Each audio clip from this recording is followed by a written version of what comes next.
In the beginning of this age, two cities, Manhattan and Boston, moved westward to the coast of the setting sun, for they desired to part with snow. They chose the land of the Seahawk, the mighty hunter and beast of flight. There they found a plentiful ocean they knew how to use from their days of fishing on the coast of the rising sun. They found many trees to build homes, and they looked upon their new land with great pleasure. Now Manhattan and Boston had a son, whom the elements looked upon with much favor, for the child was innocent and pure in heart. The son of water and fire, who is the great rain of the setting sun, chose their son to grow steadily like a tall tree with much shade. And wind blew the great rain away in the time of the hot sun. It was in this time that the sun was rewarded with the splendor of the hot sun, for he had endured the great rain. And air gave the sun much space, so that the sun could build his own birds and send them through the sky. As he is Manhattan's son, he wove his places close together like squares on a quilt, and he walks with much speed. And, as he is Boston's son, he crafts great boats to gather the fish of the sea, and to bring the people to many islands. Now there were some tribes who came to the son's village, for they could see that he was a giant with much promise. Yet the son was not immune to the new ways of these people, always wanting but never getting enough. The son pretended to still favor the cloth of the lumberjack, but in time he chose the dress of the ones who did not use their hands to live. The blubber of rotted plants slicked the son's head and shined his toes. His love for the sonic and the sweet song of the bird has not changed, but he began to design supersonic birds that cannot sing sweetly like the little ones of the trees. The son claims to honor the earth, but traded it for the temporary. The temporary has now consumed him, for he does not see the great trouble that lies ahead. The elements of earth, wind, water, and fire have aligned against the chosen one of the great rain, yet the appointed time of their judgment is uncertain, and their manner of destruction unclear. The son, the chosen one of the great rain, is known to the people through another name. He is named for a Native American chief who welcomed new settlers to his lands. The chief's name? Chief Seattle.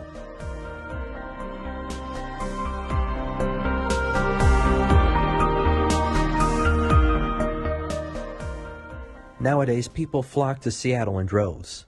Many endure the rain and clouds because of the culture, one that values artistic expression, creative problem-solving, and culinary exploration. Seattle has a driven and skilled workforce, a musical town. I notice a few different people playing at Pike Place Market, one guy on piano, one guy playing puppeteer guitar with special Seattle guests Bill Gates and Macklemore, which I found very amusing. One dude passionately playing electric violin, and a group of native musicians on woodwinds. Seattle Center offered the Mopop, Seattle's sort of Hall of Fame for not just rock and roll, but for pop culture in general. Galleries honored Seattle's Pearl Jam, Jimi Hendrix, and Nirvana. I spent half an hour in Nirvana's gallery. But make no mistake, this was not just a Seattle museum, but a national one. The gigantic Jumbotron Sky Church displayed music videos for a variety of acts. The gallery for Minnesota's underrated guitarist Prince was small compared to this inverted tower of guitars nearby. Fanboys and fangirls would be welcome in the fantasy, sci-fi, and horror sections of the museum. Of those, fantasy was the most enchanting. What was stronger were exhibits with true interactives, indie games for children and adults alike, as well as the sound lab for experimenting with different musical instruments and equipment. While I am not much of a gamer, I really enjoy jamming with other people in the band rooms. It brought me back to a time when music was all that mattered, hitting drums really hard and not caring if people thought you blew chunks. Seeing as that the Mopop was right next to the Space Needle, I decided to buy a ticket to the top. There was a waiting period to even get in line, so I walked over to the Glazer's camera store. I bought myself a lens cleaning kit and a lens cap band. Later, the line at the Space Needle was long, but moved relatively quickly. Those on the left side of the line were lightly entertained with the visual timeline of the Space Needle's history. I bought dinner from the Space Needle's cafe, but had to eat on the floor because there were no tables. As the top of the Space Needle spun towards sunset, I got to see the city of Seattle. Call it a night. What a spectacular view. University of Washington, or UW's campus, passing the fountain and witnessing the colossal, quiet study chamber hall. That was a true religious experience. They did not need to have a sign designating it as a quiet study area. It would seem a sin if someone saw these high vaulted ceilings and dared to speak anything more than a whisper, for it is written, "Be still and know that I am God."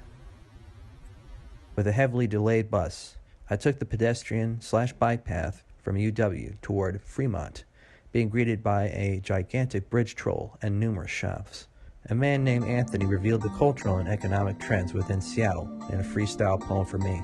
Seattle. It's the beauty of life amongst the Emerald City, where we could grace the space of the tall building and look around for miles, be able to stretch our eyes over to the Canadian coast, allowing our heartbeats to be able to boast, because knowing that there's so much to do every weekend, allowing us to never be blue amongst the spring or the summer. But yet, amongst the winter and the fall, it seems like depression overtakes them all, because the 7 months of rain seem to leak into their brain, allowing us to realize that it's never in vain. Because from the originations, it was people that stood up for something, allowing them to speak out. But now it seems like it's totally changed. Gentrification separated neighbors, and now people are still trying to make ends meet by having 2 different jobs just to pay the rent, and knowing that it's so hard to leave us lost in suspense. But amongst Seattle, the streets seem to be gleaming with gold. Opportunity is for what you can buy or sold, but the journey of our hearts would always rise, just like the Space Needle touched the sky. The Seattle is a place that can give you grace if you need. Seattle has famous brands and companies: Microsoft, Starbucks, and especially Amazon, which recently created Amazon Go in its plot for world domination. As you can see here, a customer taps in to enter the Amazon Go store and eventually picks out most likely small household items. The app automatically puts these items in your digital shopping cart. Once you pass through the exit gate, those shopping cart items are checked out. The materialism of the capitalist 80s has evolved into the materialism of the increasingly socialist 21st century. Seattle's corporate coziness and left-wing activism make it a good case study for this phenomenon.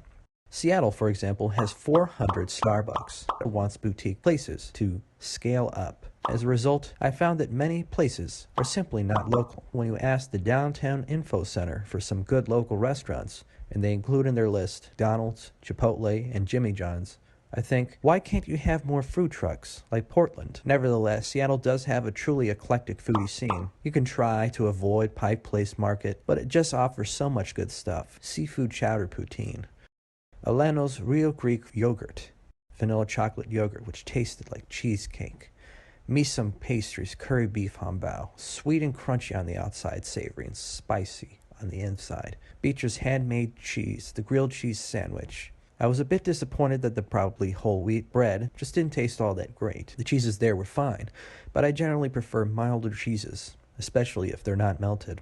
In West Seattle near my Airbnb, Maono's fried chicken for dinner and a la mode s'mores pie, which were good, but not great. Fremont's pies, peanut butter flavor, a bit more substantial with a truly flavorful crust, and Enat Ethiopian restaurant. In general, Seattle is a lot of fun. I've heard of the Seattle freeze, that people in Seattle are cold, but I've met a lot more people in Seattle who provided not only good customer service, but also a genuine smile. The cashier taking my order, the congregants at a church, the Airbnb host, which is a story for another time. I think a lot of cities seem cold because of people who can simply Google their problems away or use luxury to hide darker realities nearby. They don't need to depend on people. But anyway, busy environments like downtown Seattle can make people guarded. But to generalize Seattle's entire populace as cold is a disservice. If anything, travel educates you to the fact that we can all act differently within different contexts. Seattle is a city of haves and have-nots. There is great prosperity, but amidst that there are many, many, many homeless individuals. At least one for each block, it seems. There does not seem to be a clear vision for what to do with the growing many on the streets. The first thing we can do is to give the destitute a personal name, asking, "What is your name?" James. James is now no longer a socioeconomic category, but a human individual. Where we go from there is a work in progress. but let it all be in our quest to aspire to higher virtues.